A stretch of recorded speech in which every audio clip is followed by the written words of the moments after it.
Чингис хаан олон улсын нисэх буудалдах шатхуун хангалтын алба нь 2020 оны 7 дугаар сарын 1-ний өдрөөс иргэний нисхийн үндэсний төвийн харьяа газрын тусгай үйлчилгээ шатхуун хангалтын албаны шатхууны хэсгийн бүрэлдэхүүнд шатхуун хангамжийн хэсэг нэртэй байгуулагдсан. 2024 оны 1-р сарын 5-ны өдрөөс шатхуун хангалтын алба нэртэйгээр нийт 47 орон тоотой гидрантын диспенсер болон сумлагч зэрэг 8 автомашинтайгаар 24 цагийн тасралтгүй үйл ажиллагаа явуулж нисхийн шатхуун ханган нийлүүлэгчдийн агаарын хөлгийн шатхууныг чанар хяналтын лабораториор шинжилэн хадгалах, ачих, дамжуулан цэнэглэх зэрэг үйлчилгээг мэргэжлийн өндөр түвшинд хийж гүйцэтгэж байна. Шатхуун хангалтын алба нь 2020 онд газрын тусгай үйлчилгээ шатхуун хангалтын албаны бүрэлдэхүүнд шатхуун хангамжийн байгууламжийн хэсэг нэртэйгээр 39 орон тоотойгоор байгуулагдсан. 21 оны 6 сард шинэ нисэх буудлын шатхуун хангалтын алба нэртэй тусдаа алба болж байгуулагдсан байгаа. 22 онд Чингис хаан олон улсын нисэх буудлын шатхуун хангалтын алба нэртэйгээр үйл ажиллагаа явуулж байгаад 24 оны 1 сарын 5-наас шатхуун хангалтын алба нэртэй 47 орон тоотойгоор үйл ажиллагаа явуулж байна. Тус алба нь 8000 м3 шатхууны агуулгатай 1.9 км-ийн урттай хос гидрантын шугамар 3 зэрэг агаарын үлэгт сумлгаа их хүчин чадалтай.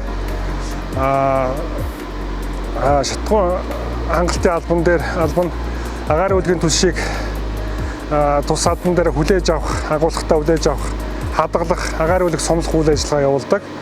Агаарын үлгийн түлшний хадгалах, хүлээн авах, сумлах бүхэл үйл ажиллагаанд 24 цагаар эдх хэмжлэгдсэн чанар хяналтын лабораториор чанарын хяналт 50 үйл ажиллагаа явуулдаг байгаа.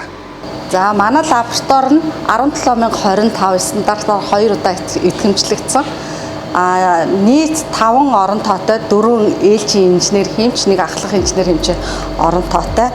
Агаарын үлгийн шатхууны ТС1 түвшээр 15 үзүүлэлтээр сорилт шинжилгээ гүйцэтгэдэг 24 цагийн үйл ажиллагаатай ийм лаборатори байгаамаа. За манайд энэ болохоор энэ тоног төхөөрөмж болохоор шатхуунд хэрвээ ямар нэгэн байдлаар ус орох юм бол түүнийгээ тодорхой стандарт заасан хугацаанд өөрийгөө ангижруулах, тунгаах чадварыг нь шалгадаг зөөврийн тоног төхөөрөмж байгаа. За энэ болохоор тортоггүй төлөвний өндөр үздэг багаж байна. Энэ болохоор энэ автомат багаж, энэ бол автомат багаж биш. За энэ дээр болохоор дүүлэн үүсэх хэм тодорхойлно, найрлагын бүрэлдэхүүн тодорхойлно. Энэ болохоор бодит давирхан агууламж тодорхойлно. Механик одоо нүдэнд үл харагдах механик бохирдлыг бид нарыг 0.8 микрон наривчлалтай шүүрээр шалгадаг. Тэрийг жингийн аргаар тодорхойлдог багаж байна. Энэ болохоор хувийн жин үздэг автомат багаж байна. За энд жингийн өрөө болон дээжний өрөө байгаа стандарт шаардлагын дагуу. Энэ болохоор хатаах шүүгээ байна. За одоо энэ шиг болохоор зэс хавтгай агууламж буюу за энэ болохоор хөдөлгөөрт одоо эсэлтэлт үүсэх үү гэл тэрийг үздэг энэ багаж байна. За энэ дулааны эсэлтэлтийн тогтворжилт тодорхойлдог багаж байна. За энэ болохоор дулааны эсэлтийн тодорхойлдог багажны нэг хэсэг. За энэ зууралтлах зэболтын өнгө буюу шатхууны өнгийг тодорхойлдог. Таны ард болохоор талст үүсэх хэм тодорхойлдог багажнууд ингээд байна. За манай дөрвөн хэмч болохоор нислэгээ дагаад 72 цагийн давтамжтай ажилладаг. Тэгээд үйлдвэрлэгчээс агаарын хөлгийн хүлэгт очих шатхууныг шат дамжлах тус бүр дээр нь сорилт шинжилгээ хийгээд явдаг. Үйлдвэрлэгчээс завсрын агуулхад ирсэн богоноос ирсэн дээжээр шинжилгээ хийхээс эхлүүлээд агаарын хөлөг хүртлэх шат дамжлах бүрт 6591 6941 стандартын дагуу хяналтаа хийгээд явдаг. За би одоо орлого хүлээж авах чинь. Тэгээд орлого хүлээж авах нь гэхдээ паспорт машиныхаа торгож шалгацсан хувийн жингийн цаас хэлбэрээр хүлээж аваад тэгээд энэ дээрээс машины торгожсон хуудас огноог нь хараад тэгээд цаанаас нь хэдэн литр ямар хувийн жинтэй цаанаас ирсэн ачилтаа ирсэн нь хараад тэгээд энэ дээрс ихтэй бортоо шидэд хувийн жингийн нэзнэ.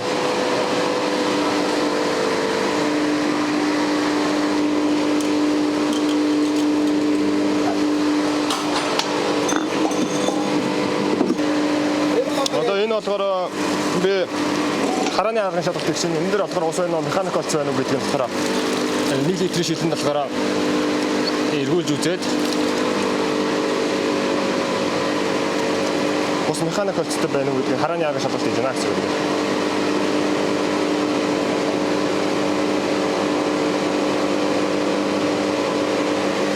Эндээ болохоор би тэгэхээр шийдээр дэвтэрээ шалгаад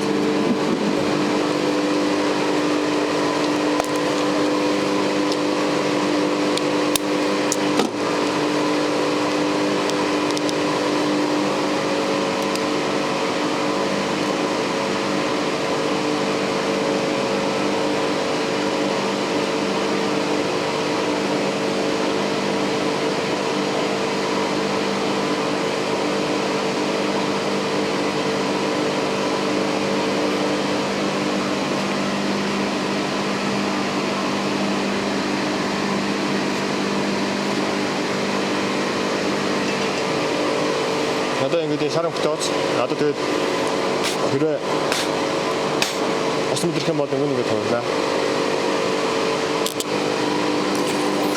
За Чингис олон улсын нисэх бодлогын шатхан хангалттай албаны ээлжийн инженер Цэрэнд орж. За манай байгууламжийн хувьд бол нэг ээлжинд 7 хүн ажилладаг. За ээлжийн инженер, ээлжийн систем менежер, оператор, ээлжийн сомлогчийн жолооч ингээд 7 хүн ажилладаг. Тэгээд манайх өдрийн сумлгаа гэх юм бол 30-аас 40 нисдэг дунджаар одоогийн байдлаар юу хүчин чадлаар ажиллаж байна. За тэгээд манайх 3 онгоцонд диспенсер машинаар 3 онгоцонд зэрэг сумлгаа хийх хүчин чадалтай. Сумлагчаар одоо жижиг онгоц, гадны онгоцуудад сумлгаа хийх хүчин чадалтай. За тэгээд юу орлого хүлээж авахын явцад болохоор авиашин пул, эрт соёл, мэрэгон гэдэг газрууд юунаас гэрээд газруудаасаа бид нэр өдөрт 200-аас 300 мянган литр шатхан хүлээж авдаг. За манай зарлага гэх юм бол 300 мянгаас 350 одоо нислэг ихтэй үед тийм байна. За энэ бол эртсэл төрийн ТК-гаас ирсэн орлогын машин 34850 литрийн багтаамжтай. За энэ машиныг бол манайх хүчин чадлаараа 1 минутанд 650-аас 750 литрийн минутын хүчин чадалтайгаар буулгаж хүлээж авдаг. Нэг машин дээр бол буулгаж авах чадал бол нэг 40-оос 50 минут одоо машиныхаа хэмжээнээс шалтгаалдаг. Сая бол ингээд лабораторийн зүгээс бүх үйл ажиллагааг хянаад одоо орлого хүлээж авнаа гэж бэлэн болсон гэж хэлж байгаа. За тэгээд дараа нь газар дуулгаа холбоод энэ дээр ногоон гэрэл басаад энэ хаалтуудаа нээгээд тэгээд сет дараад үйл ажиллагаа хийж старт гэдэг. Бидний өдөр тутмын хийх үйл ажиллагаа. Тэгээд энэ тунцсан шатхууныг бид нэр шалгаад цаашаа тунцлагааныхаа доор газар сав руугаа хийдэг.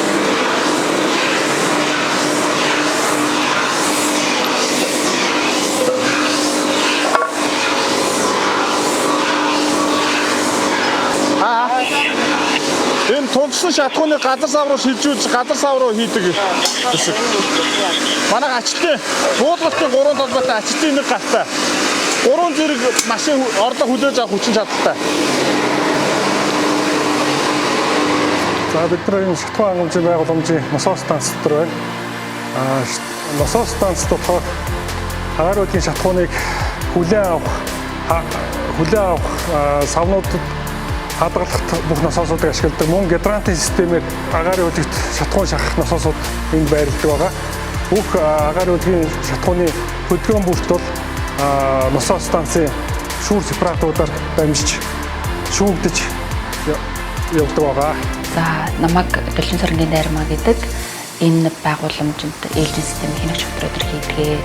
За тэгээд яг манай систем болохоор яадаг гэхээр энэ байгууламжийн удирдлага хяналтын систем ер нь бол тэгэхээр эндээс яадгүй гэхээр одоо гадаа явж байгаа бүх ажлыг эндээс удирдаад хийдэг гэсэн үг. Тэгэхээр жолооч нар маань дотор одоо орж сумлгаа хийх үед болохоор эндээс нь би олон улсын болон орон нутгийн сумлгааг цагийг харж агаад жолооч нартаа мэдэгдээ жолооч нарыгаа оруулна. Тэгээ эндээс болохоор яг бүх юм маань автоматар явагдаж идэг. Автоматар явагдаж байгаа үед болохоор эндээс даралтаа хянана. Дээрээс нь ингээд сумлгааныхаа хурдыг хянана. Тэгээ одоо жолооч маань сумлгаагаа дуусны дараа дараагийн сумлгаанд оруулах ийм үйл явцыг хийдгээ. Жолооч нартай бол бид нар яг эндээс ингэж хамтардаг. Дээрээс нь давхар болохоор энэ дээр гадаа орлого хүлээж авч идэг бид нар. Тэгээ орлого хүлээж авч байгаа үед бас ээлжийн инженертэйгээ хамт одоо харилцан уялдаатай ажиллаад орлогоо хүлээж авна. Дээрээс нь бид нар энд ботгошоо сумлагч машинаар сумлагаанд орсон үед эргэж орж ирэхээр нь ажилтаа хийдэг, нам цэг хийн, ослын унтраагуур одоо шалган, туршилтын байгууламж төр бас машинуудаа шалгадаг. Гэгчин энэ олон ажлуудыг энэ системээр дамжуулаад энэ олон компьютерийн тусламжтайгаар энэ дотроос удирдах бүх ажлыг бол хийдгээ. Ийм ажлыг хийдэг. За 14:00 гээд 1-р зөксөл дээр хүмүүд үзсэн. 14:16 гээд 4-р зөксөл дээр асайна. 14:22 гээд 6-р зөксөл дээр ТV, 15:00 гээд 6-р зөксөл дээр эзэнт үзсэн шүү.